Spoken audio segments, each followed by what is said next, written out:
নায়ক রাজ রাজ্জাক এফডিসিতে লাশ নিতে মানা করেছিলেন, একই সিদ্ধান্ত নিলেন নায়িকা রোজিনা। নায়িকা রোজিনা বলেন, কবির চৌধুরী পরিচালিত 1978 সালে মুক্তিপ্রাপ্ত রাজমহল ছবিতে নায়ক ওয়াসিম এর বিপরীতে নায়িকা হয়ে চলচ্চিত্রে আসি। সেই থেকে প্রায় ৩০০ ছবির মতো ছবিতে অভিনয় করেছি, ২ বার জাতীয় চলচ্চিত্র পুরস্কার পেয়েছি, এফডিসির মানুষের জন্য অনেক কিছু করেছি।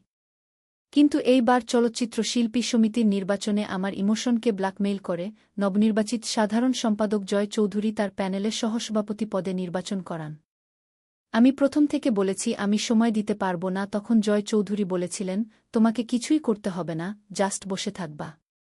অথচ গেম আর পলিটিক্স করে আমাকেই ফেল করালো, তাই শিল্পী সমিতির আর কোনো অনুষ্ঠানে যাব না এবং আমার মৃত্যুর পর লাশ ও এফডিসিতে যাবে না, আমার পরিবারকে বলেছি।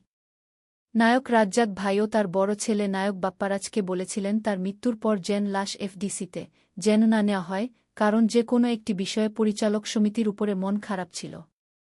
এরপরে তার মৃত্যুর পর তথ্য মন্ত্রণালয়ের সচিব সাহেব বাপ্পারাজকে বুঝিয়ে সুঝিয়ে রাজ্জাক সাহেব এর লাশ এফডিসিতে নিয়ে আসেন। আমাকে ছাড়া সকল শিল্পীরা ভালো থাকুক এই প্রত্যাশা করছি। আমাদের নিউজ দেখার জন্য ধন্যবাদ। এতক্ষণ আপনাদের সাথে ছিলাম আমি ফারজানা আক্তার অধরা।